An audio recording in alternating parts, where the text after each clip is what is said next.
Hello दोस्तों, आपका YouTube channel पायल official classes में स्वागत है। आज बिहार पुलिस के प्रैक्टिस सेट 33 को देखेंगे।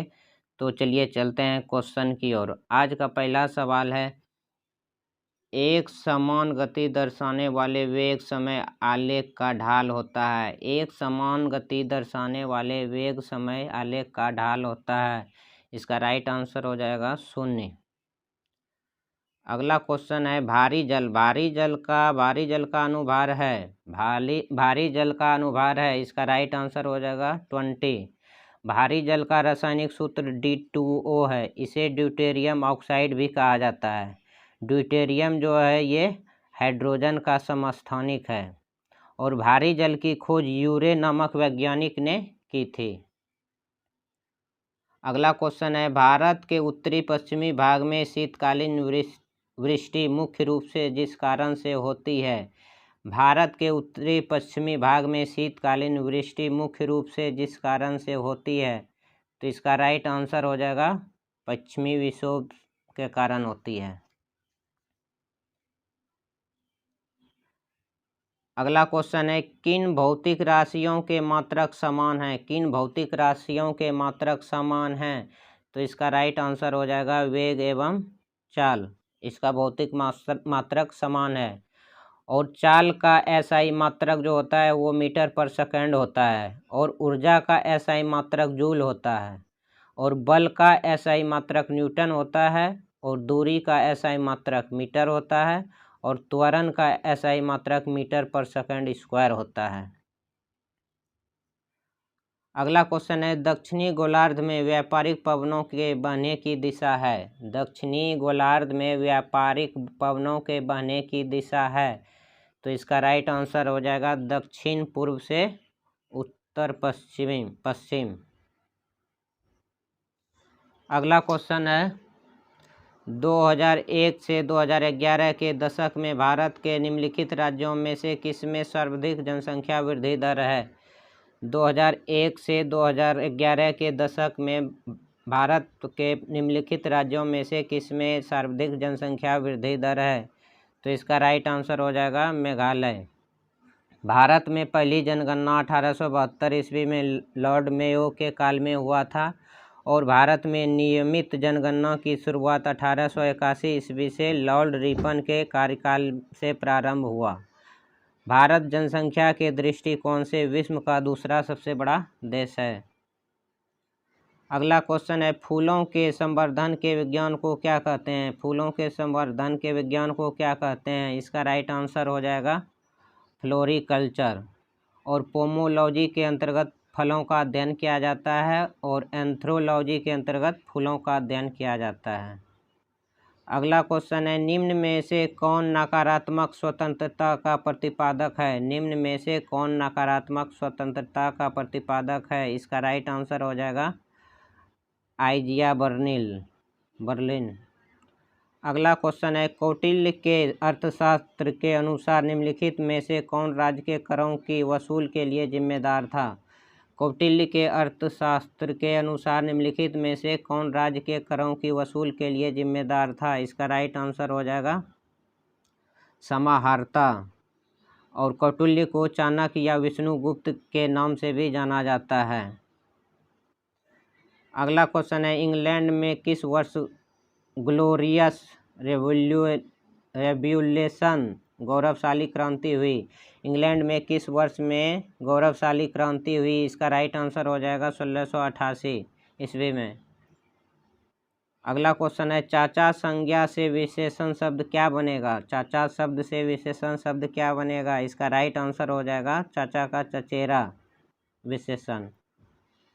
अगला क्वेश्चन है, आसमान का नीला रंग होने का कारण क्या है। आसमान का नीला रंग होने का क्या कारण है, तो इसका राइट आंसर हो जाएगा प्रकाश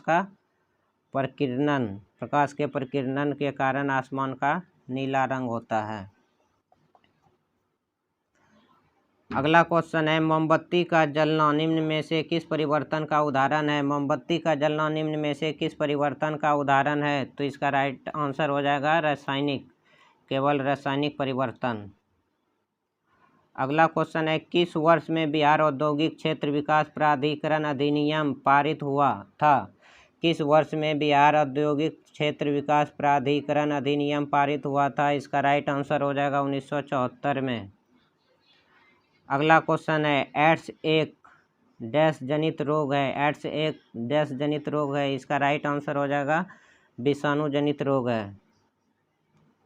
अगला क्वेश्चन है, निम्न में से कौन सी दवा एक पीड़ाहारी है? निम्न में से कौन सी दवा एक पीड़ाहारी है? तो इसका राइट आंसर हो जाएगा लोवलजीन एक पीड़ाहारी दवा है। और स्ट्रेप्टोमाइसिन एक एंटीबायोटिक दवा है। और क्लोरोमाइटिसिन टाइफाइड की दवा है।